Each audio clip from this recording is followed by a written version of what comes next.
Hey everybody, so this is our grad panel. Kazan and I did originally have another panel set up for you guys of different people who have different majors and people who have graduated from the field. And since the little virus epidemic thing, we have decided to do the panel from our perspectives as grad students and as people who have graduated from the Emerging Leaders course. So we compiled a short list of all of your answers, not all of them, but we try to get as many as we could include, and we wanted to answer them for you guys today. So this is your panel, which you will do a short reflection that you can find in the modules. So the first question is, do you feel prepared going out into the field? I would say yes.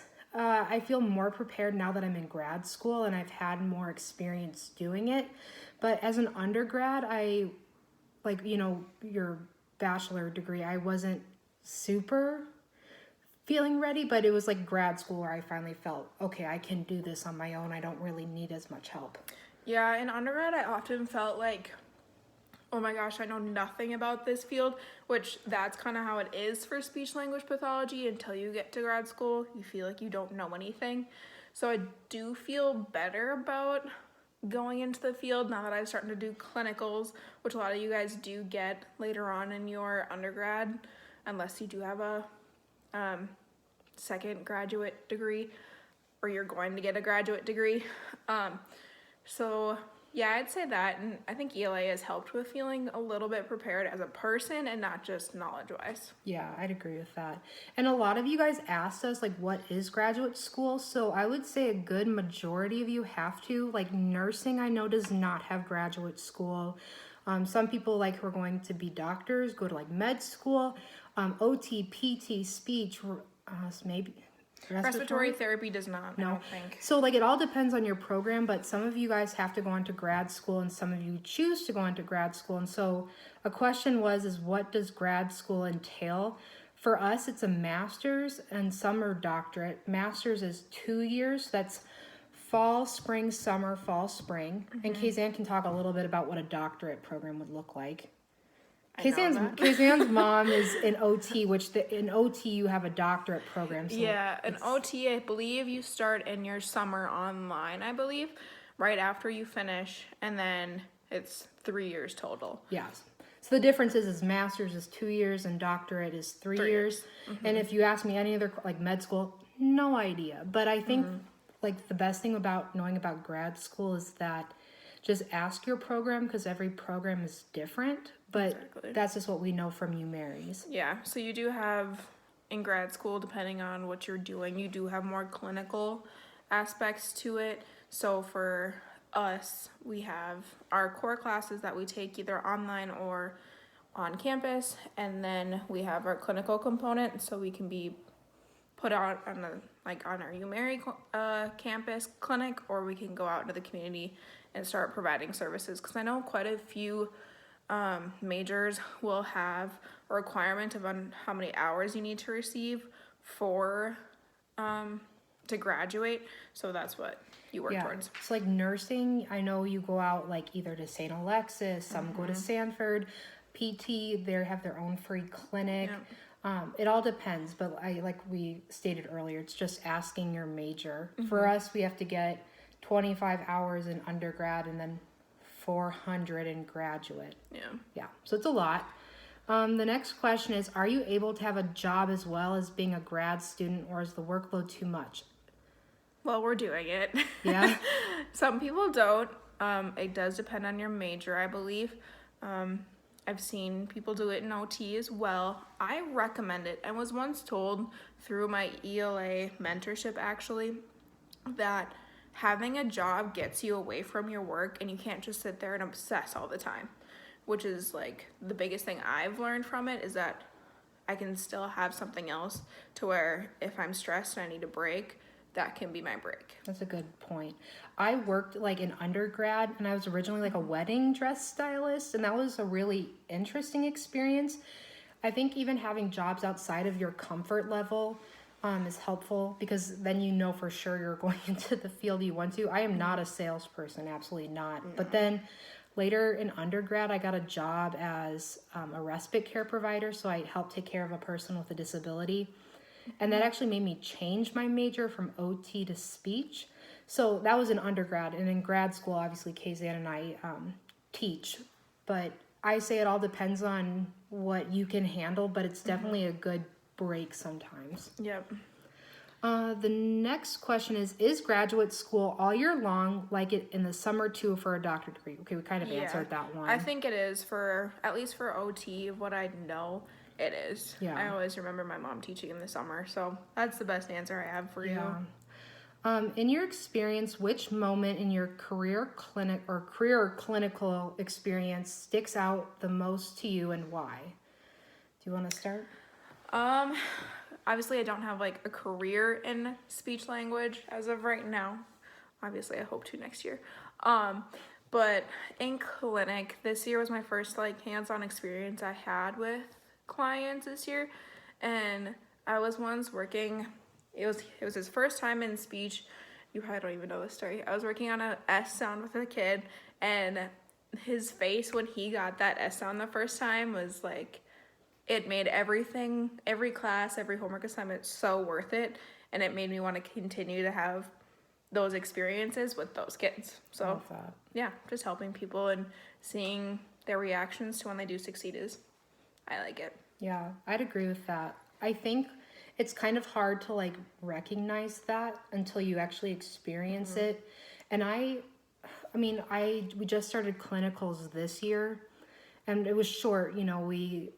Kazan and I did get pulled from the school, so we're no longer doing clinical practicum right now. But when I was in the high school this semester, and I had these two students who knew it was my birthday, and they hid and they practiced this line, and they're limited verbal, and they said happy birthday, and that's what they had worked on when I wasn't there, and they said it, and that was like such a big thing for them because they not only got to surprise me, but it was seeing them grow as people, and that was just really awesome to see like students grow. So I think seeing successes really stand out, and sometimes it gets discouraging when you like will work on something for session after session, and every time they come back they like regress, or they don't remember, and it's seeing them succeed finally. That's a huge win.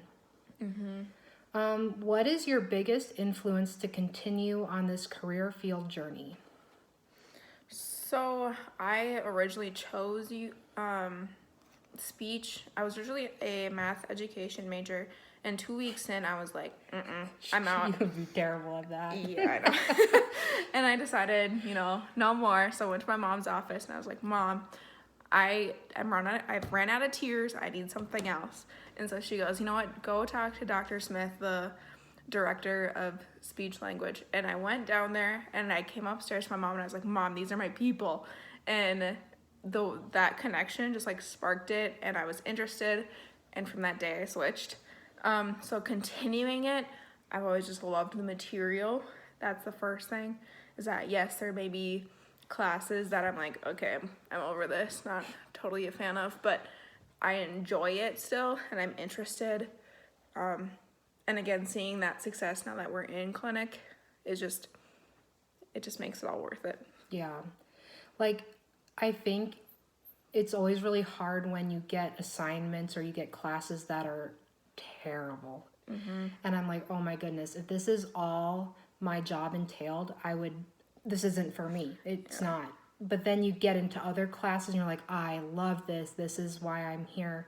And I think a good example is like some parts of our career, we have to look at language and what parts of English they all say. And that is not my strong point. But then you get into the cognitive aspects and emotional things. And I love that. So I think just finding like your strong points in your career and really focusing on those and not on your weak points is a really big influence for me to like continue, because if it was all just one thing, it would be boring. Yeah, and even just grad school is hard. We're not going to lie. It can be not fun at times. It can be stressful. And so realizing that, what I'm doing right now has a purpose later on. And that's just something that you kind of have to keep at the forefront of your mind that, yes, I might not like it. It won't be fun, but eventually I'm going to get to where I want to be. And I think we've seen that finally pay off. And like now that we get to use all these skills we learned and apply them as we work with people. And that's so huge because sometimes I feel like I don't know anything being new in the field. And then I get there and I'm like, hey, I remember this kind of from school. And then you guys, you can look at your books and you can look at the internet. You don't have to have everything memorized. And being able to have that knowledge is like really influential. So, okay, what are some skills you learned in ELA that you continue to use to this day? I'll just go back and forth on this one. Sure. So the first one would just be communication skills and how to communicate with other people, especially when there's a problem going on, and how to go at it. Not go at it, but like conquer the problem. Yeah, recognizing you just can't go at it and fight about it. Yeah, but understanding how you can work out a solution that has everybody's viewpoints in on it and you're having the best solution at hand. That was probably one of the bigger things. Yeah. For me, it was ethics. You learn kind of later in ELA about ethical problems, and that's paid off a lot for me. Learning some of those because they're hard. There's no necessarily a right answer, but it really challenges the way you think about things and the way you handle problems. And I think that goes into like professionalism too. Sometimes you don't always agree with people in the field, and you like Kazan and I have different points of view on maybe how we would treat the same person, but being professional about it and having a conversation and using our ethics that we know, I mean, is all about how you treat someone. Another thing a skill that you'll learn a lot later, we've touched on it this year, is professionalism. That you'll use every day, whether you're in graduate school, you're in the field, during an interview, no matter what you're doing, you'll use those skills. And just learning how to be a professional. We've said this before, professional emails are huge in school. I mean, that is like your first impression. So it's always important to continue that and have a positive first impression. Yeah, and I think even with professionalism, like interviewing, and you guys have kind of done that this semester. You started kind of an interview of introducing yourself. We did like mock interviews in our sophomore or junior year, and I remember the interview guy saying, wow, that was so professional, and that really stood out to me about you was huge, because even though I was a little nervous about it, the fact I had good professional like skills that I knew really paid off for the interview and made me stand out as a candidate. So I'll be honest, like anytime I go into an interview now, I'm actually not very nervous about it. So, I mean, if you're yourself, and it is what it is. So you kind of get used to interviews, which I liked. Yep. Okay, so did your involvement in ELA affect your life or career in any way? For me, yeah. So ELA really gave me skills to start my organization that I run in the community, that I serve people with disabilities. It gave me a lot of like independent skills, like, okay, for example, like you'll learn about your why when you're a senior, why you do what you do. And that's something that has really been influential in my life, that I always remind myself, okay, while this might be stressful or I'm not a big fan of this right now, my why is that I care about people with disabilities and that equal opportunities should exist. So ELA really influenced my life, and then therefore that influences my career, because your life and your career kind of go hand in hand. Yeah, for me, I would say it allowed me to learn more about myself and my leadership styles that influenced how I interact with others. That's probably the biggest thing I've taken away from ELA, and of course that affects my career and my schooling right now, because you interact with everybody in our fields, no matter what field you are. So, and I think like some of you might be thinking here, okay, these are speech people, why should I care? Like I'm going to be a nursing or athletic trainer. But I think what you said there, like you interact with everybody. I mean, no matter what field you're in, if you're in healthcare, you're going to interact with them some way or another. For example, my athletic trainer friends, I mean, I'm in the high school, I'm down there in gym class and I've got an athletic trainer sitting on the bench. You know, we work all hand in hand. It all goes together. So that's how ELA, I think, has really affected us. So, as of right now, we want to take a little break. We're gonna offer you guys a bonus opportunity. Just a quick short. You can send us a quick short little email, like 3 sentences. Doesn't have to be long, on how you've grown in your leadership skills with the whole coronavirus situation. So. Yeah, like we would say, like for us, we're in like total uncharted waters, as our profession says. So like for us, it's figuring out grad school online and teaching online. Okay, guys, this is not ideal, but we're doing it. So but so just send us a short little email. It's like kind of like challenging the process, that sort of thing. This isn't what was meant to happen, obviously, but here you are. Here you are. Okay, the next question is have you ever used your portfolio? I would say like 90% of you asked that question. So we want to take a short minute to address that. Make sure you're still working on that. But for me, I haven't like used that exact link, but I took my materials and some of the things I thought about in my portfolio and I made sure I applied it to my resume and then things I would talk about in interviews. Yeah, I haven't directly shown it in a interview or anything like that, but I've had people ask me like, oh, what did you learn about? What are some things you've done in the ELA program? And that's when, before an interview, I would prepare for that interview by going back and looking at those things, because in 4 years you forget a lot. Yeah. So it's nice to have a reflection of what you've done. And Kazan and I haven't really been applying for speech jobs yet, you know, like your end result. So I mean, we might, but I would say like I would just use it as a good self-reflection before you go into a situation if you have to interview for something. Okay, another question is, why do you think students should stick with ELA all 4 years? We kind of thought we would go back and forth about this. So Kazan and I took ELA a little differently than each other. So I was a year-round campus student, so I took it like fall, spring, summer, and then my senior year, my last year, I didn't have anything because I took them all in the summer. She did not. Yeah, mine, I wasn't technically year-round, but I was taking like 11 credits per semester, per summer.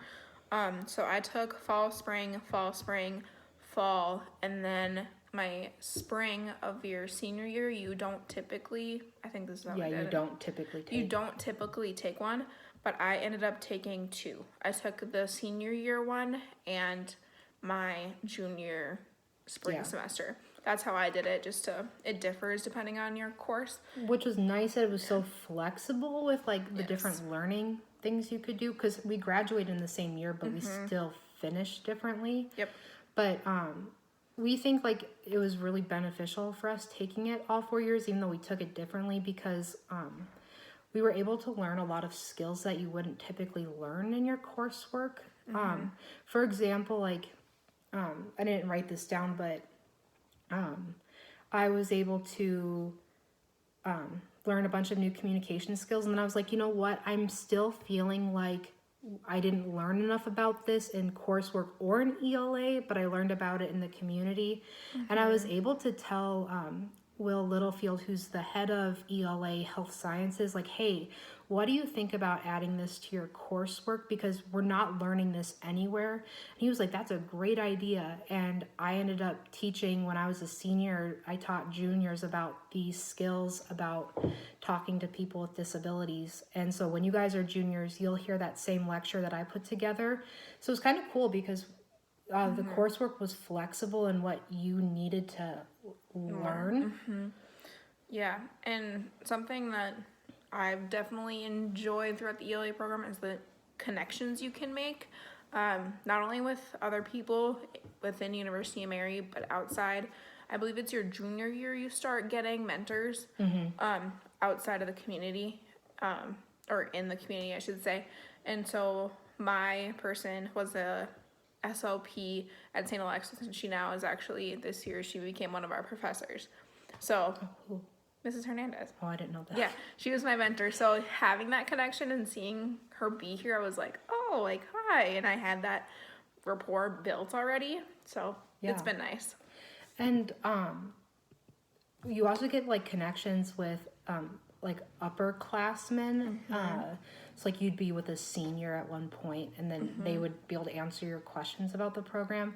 But like my favorite thing we ever did in ELA was the senior project, and I did this with my friends actually who are also in my program, and we put together a talent show for people with disabilities, and I was able to make a ton of connections in the community, and some I already had, but then the ones I already had, I was able to strengthen and show that I have these leadership skills that benefit our community. So that was probably one of my favorite parts of ELA, and why I was really glad that I stuck around for all 4 years. Yeah, even my senior project, it was small because we had a shorter time frame because we were doing it within a semester when most people do it throughout a year. So we were going to do 2 separate things, and one ended up falling through. But this one that fell through was going to be like teaching job interview skills to people in the Bismarck-Brandon community that were homeless. So even just that connection was really huge, and she reached out to me the following year asking me to volunteer, and like it's just nice connections you can make. So And it's a really good break. I would say like when you get going into your coursework, and when we say coursework, you know, right now a lot of you are taking generals, like theology and all these general education courses, but when you get into your coursework, it gets to be a lot. It's a little stressful sometimes. It's really heavy. And then getting like an hour a week out of your day to be like, okay, I'm meeting with all these different majors and gonna have connection time was a little nice break. Yeah, like our undergrad major was 6 people, including Aaron and I. So just like that 1 hour that we got, I was like, oh my gosh, I get new faces, and I don't need to talk to people for any longer. Yeah. And that was just like huge in my week. Yeah. So. And I think people noticed that Kazan and I mean, and other people in ELA knew a lot more people than people who just stuck with their general coursework because you got outside connections. Yeah. So it's kind of nice. So. But yeah, that's all we have for you guys. So just from Kazan and I, if you have any questions, be sure to email us. Let us know. And then be sure you're working on those portfolio projects. You need to have all of those pages completed, and then you're now starting to fill in those individual pages that we have listed in the assignment. If you have questions, be sure to let us know. But we are also available during our office hours still. You guys can call us, text us, email us. We're available then if you want to chat. So. Oh, we didn't decide this, but we should tell them when they should email us by. Be sure you email us your extra credit opportunity by, pull up your calendar. Let's see here. This is like on the go teaching you guys. Well, what your reflection is due. April 3rd. Email us by April 3rd at 11:59 p.m. Okay. All right. Well, you guys, we'll talk to you later. Bye.